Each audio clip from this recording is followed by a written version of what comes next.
Hello friends, मेरे channel dear life में आपका स्वागत है। तो आज मैं आपसे बात करने वाला हूं कुछ ऐसे इंसाइट्स की, कुछ ऐसी लर्निंग्स की जो कि महाभारत से हैं। और जैसा कि आप जानते हैं, महाभारत जो कि कौरवों और पांडवों के बीच में होने वाला विश्व का सबसे बड़ा युद्ध था, जिसमें पता नहीं कितने लोगों की जानें गई, कितने लोग अपाहिज हुए और कितनी माताएं जो हैं उनके बेटे चले गए, कितनी पत्नियां जो हैं वो विधवा हो गई। अब महाभारत की सीख जो भगवान श्री कृष्ण देते हैं, भगवान श्री कृष्ण अर्जुन के माध्यम से हम सबको सिखाते हैं कि महाभारत के माध्यम से क्या करना चाहिए, क्या नहीं करना चाहिए। ये 18 दिन तक चलने वाला दुनिया का सबसे भीषण युद्ध था। अब मैं आपको बताता हूँ महाभारत में बेसिकली हुआ क्या था। अगर मैं आपसे एक सवाल पूछूं कि महाभारत का युद्ध हुआ क्यों था, तो क्या आप बता पाएंगे कि क्यों हुआ था?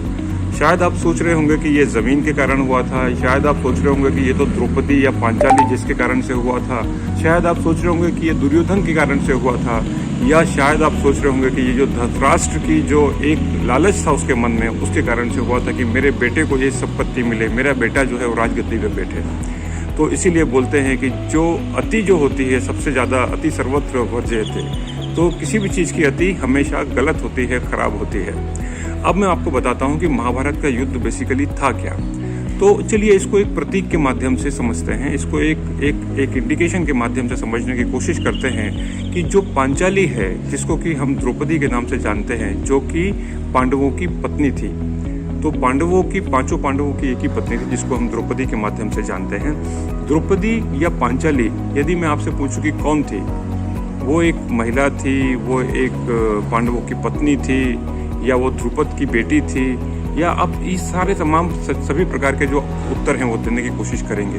लेकिन मैं आपको बताता हूँ कुछ इंसाइट्स हैं जिससे कि हम सभी सीख सकते हैं और हम सभी अपने आप को कैसे हमको जीना है, इसके लिए कुछ ना कुछ डिसाइड कर सकते हैं। तो चलिए मैं आपको बताता हूँ कि जो द्रौपदी जो थी, it's a symbolic representation of any empire. अब इसका मतलब क्या हुआ? इसका मतलब ये हुआ कि यदि आप जो भी कार्य कर रहे हैं, आप घास काट रहे हैं, आप एक कंपनी में क्लर्क हैं, या आप बस चला रहे हैं, आप ऑटो चला रहे हैं, या एक कंपनी में बड़े ऑफिसर हैं, या गवर्नमेंट सरकारी किसी पद पर आसीन हैं, या आप शिक्षक हैं, या आप ट्रेनर हैं, या आप सेल्स में काम कर रहे हैं, जो भी काम कर रहे हैं, वो एक आपकी एक संपत्ति है, वो एक आपका स्टेट है जिसमें कि आपको काम करना है।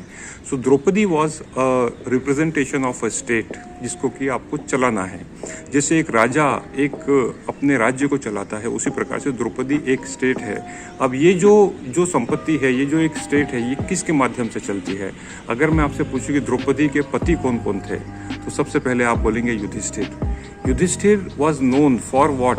युधिष्ठिर अपने निर्णय के लिए जाने जाते थे। तो एक राजा जो कि एक स्टेट को, एक राज्य को चलाते हैं, उनके पास में निर्णय लेने की क्षमता होना चाहिए, या डिसीजन मेकिंग एबिलिटी उनके पास में होना चाहिए।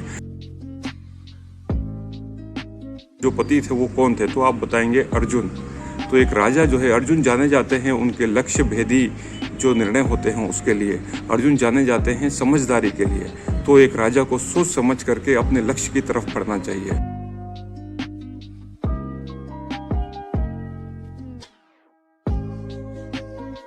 अब भीष्म जो रिप्रेजेंटेशन है वो है ताकत के। भीष्म सबसे ज्यादा बाहुबली के रूप में जाने जाते हैं महाभारत में।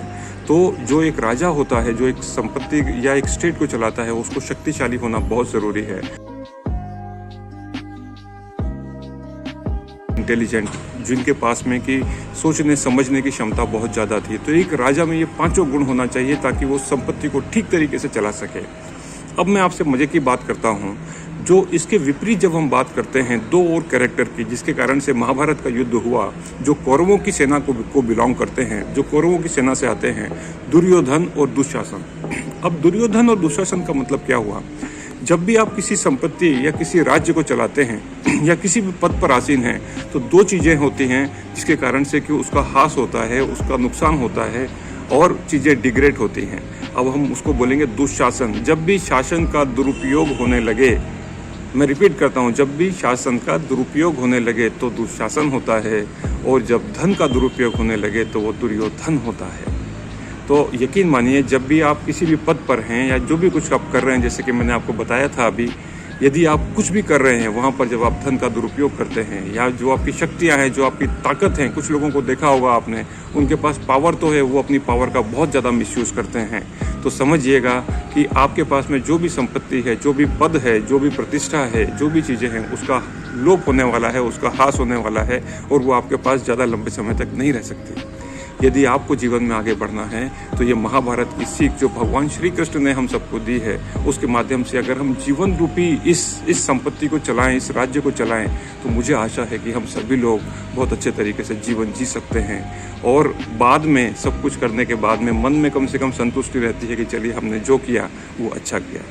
आशा करता हूँ कि ये महाभारत के लेसन्स जो मैंने आपको बताए हैं इस वीडियो में, आपको समझ में आए होंगे। मेरा निवेदन है आपसे, आप बहुत सारी तमाम प्रकार की चीज़ें शेयर करते हैं, क्यों ना इस वीडियो को शेयर किया जाए।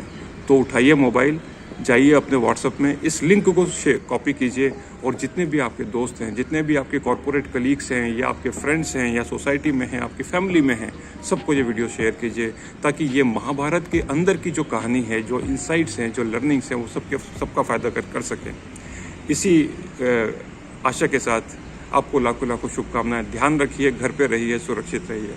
Thank you so much for watching.